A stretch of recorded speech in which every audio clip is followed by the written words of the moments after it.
Good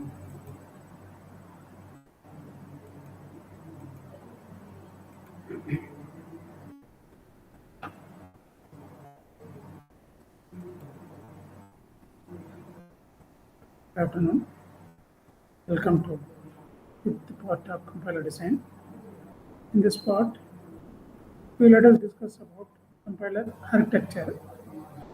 Actually, compiler, we are giving input to the compiler source language, output will be target language. In between source language and target language, so how the compiler will be processed on the given input. The first phase of the compiler is scanner, or we may call it Lexical analysis, which produces the tokens. Output of the Lexical analysis tokens. The tokens are entering input to the syntax analysis, which is called a parser. The parser producing a parse tree, or may be called a syntax tree output of this one. The structure entering to the semantic analysis. The semantic analysis will generate the semantic checking as well as the intermediate code generator. After intermediate code generator, you will parallel checking the intermediate code generator optimizing. If it is any possible to optimize the given intermediate code, it's possible to optimize. The optimized code is entering to the code generator. Finally, code generator produces a target code. In between between source language and target language, any of the errors occurred is sent to error table. Any variables are declared in the source program. All the variables are collected and stored in the symbol table.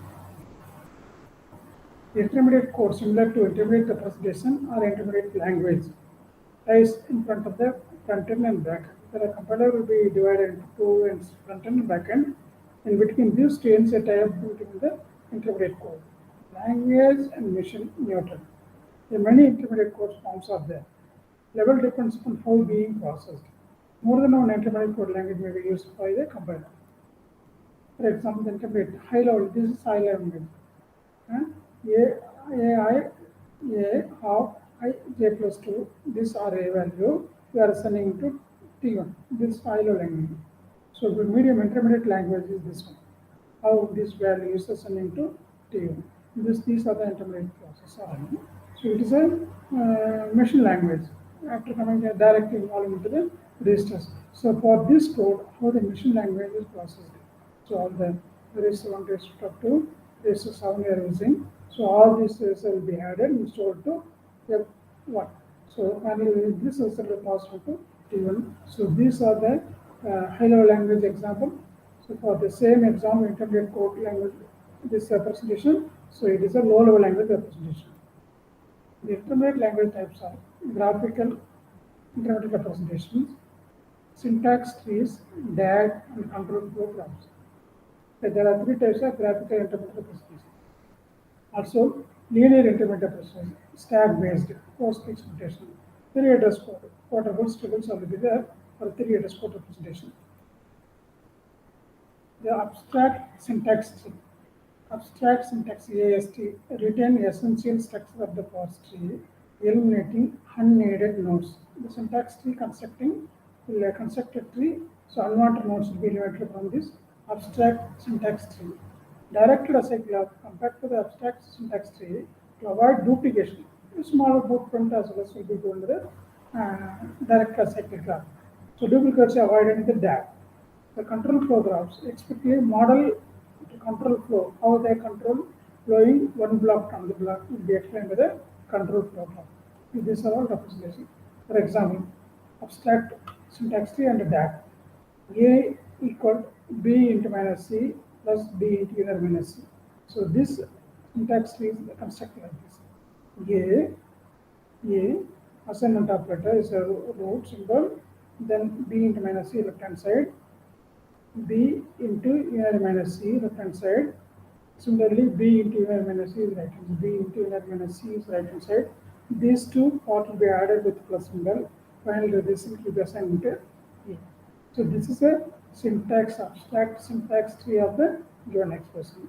Similarly, the DAG. So duplicate this B into inner minus C, B two times we are doing B into inner minus C as well as B into inner minus C. These duplicates will be avoided for DAG. So A equal symbol assigning to the plus symbol. So first B into inner minus C. This is one time will be added. The same value available here. this will be added to get the same value. So B into union minus C as well as B into union minus C. So instead of calculating again, the same value you are substituting it. So this is to be avoid the duplication. This structure is called as a DAC, direct acyclic graph. Linearized integrated code. Stack based. Stack based means a single one address compact.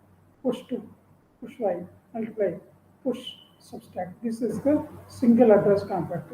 Three address code, quaternions up to the three operands, one operator. So three address code means three quaternions will be there. For example, two are assigning to T1, y are assigning to T2.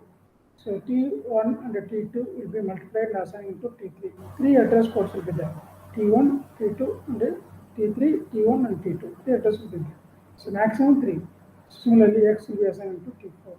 Similarly, T4 minus T1 is assigning into T5.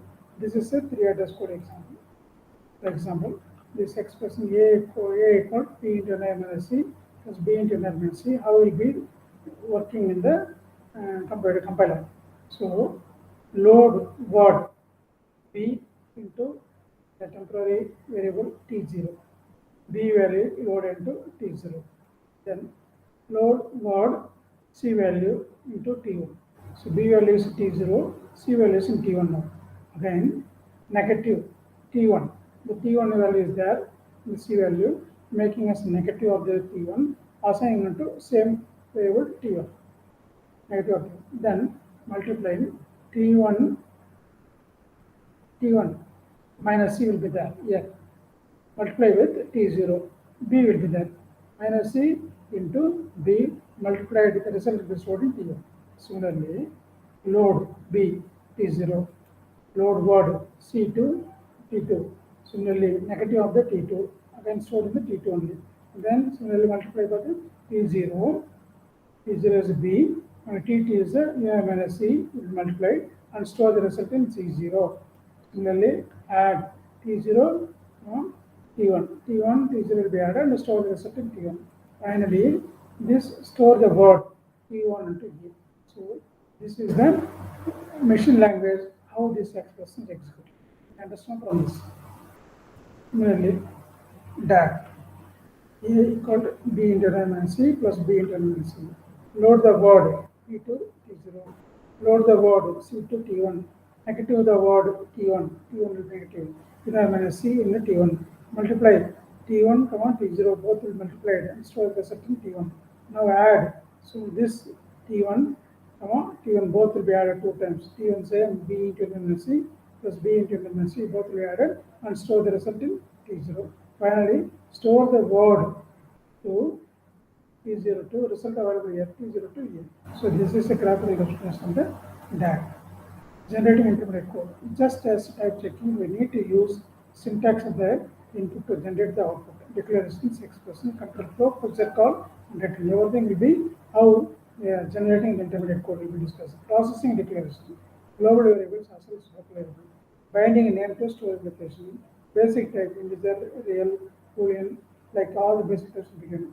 Composite types, records, arrays, structures, like all they are called as a composite data types. Tied to expression code generation. Thank you for listening to this unit. Bye.